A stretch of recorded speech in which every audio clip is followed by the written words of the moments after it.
अभी कुछ ही दिन हुए थे जब गांव के पास के शहर से एक नया परिवार आया और पुरानी हवेली में रहने लगा।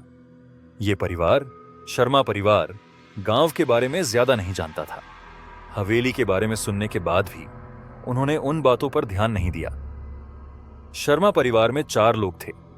श्री शर्मा, उनकी पत्नी अनीता और उनके 2 बच्चे आरव और पिया। हवेली में पहुंचते ही आरव और पिया को कुछ अजीब अजीब चीजें महसूस होने लगीं। कभी सीढ़ियों पर किसी के चलने की आवाजें आती, तो कभी रात के समय किसी के रोने की। पहली रात को जैसे ही रात का सन्नाटा छाया, हवेली के कोनों में अजीब सी आवाजें गूंजने लगीं। अचानक अनीता को लगा कि उनके कमरे के बाहर कोई खड़ा है। उन्होंने जैसे ही दरवाजा खोला तो बाहर कोई नहीं था, लेकिन उनके कानों में किसी के धीरे धीरे फुसफुसाने की आवाजें गूंजने लगीं।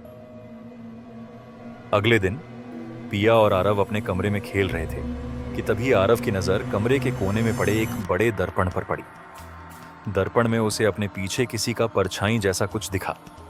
उसने जैसे ही पलटकर देखा तो वहां कोई नहीं था, लेकिन दर्पण में वो परछाई अब भी उसे घूर रही थी। डर के मारे आरव चीख पड़ा और उसकी चीख सुनकर पूरे परिवार वाले कमरे में आ गए। सबको लगा कि ये सिर्फ एक गलतफहमी होगी।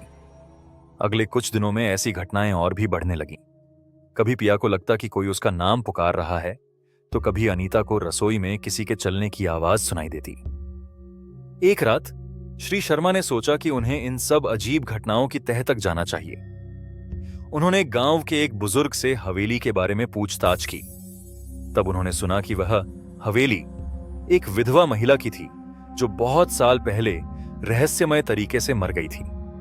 कहते हैं कि उसकी आत्मा को अब तक शांति नहीं मिली है और वह इस हवेली में भटकती है। अब शर्मा परिवार डर गया था। उन्होंने उसी रात हवेली छोड़ने का फैसला कर लिया, लेकिन जब उन्होंने घर छोड़ने की तैयारी की तो दरवाजे अपने आप बंद हो गए और चारों तरफ अंधेरा छा गया।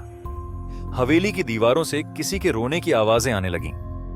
श्री शर्मा ने जैसे ही दरवाजा खोलने की कोशिश की, तभी एक ठंडी हवा का झोंका उनके पास से गुजरा और अनीता ने एक धुंधली आकृति को अपने पास से गुजरते देखा।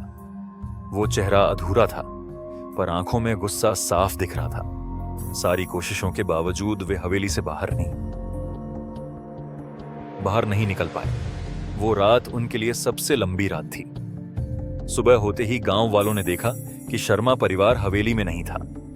हवेली फिर से वीरान हो चुकी थी और उसकी खिड़कियां ऐसे खुली थीं मानो कोई अंदर से उन्हें देख रहा हो। आज भी अगर आप उस हवेली के पास से गुजरेंगे तो हवेली की खिड़कियों से किसी की छाया आपको घूरती नजर आएगी। लोग कहते हैं कि वो छाया शर्मा परिवार के किसी सदस्य की है जो अब हवेली का हिस्सा बन चुका है।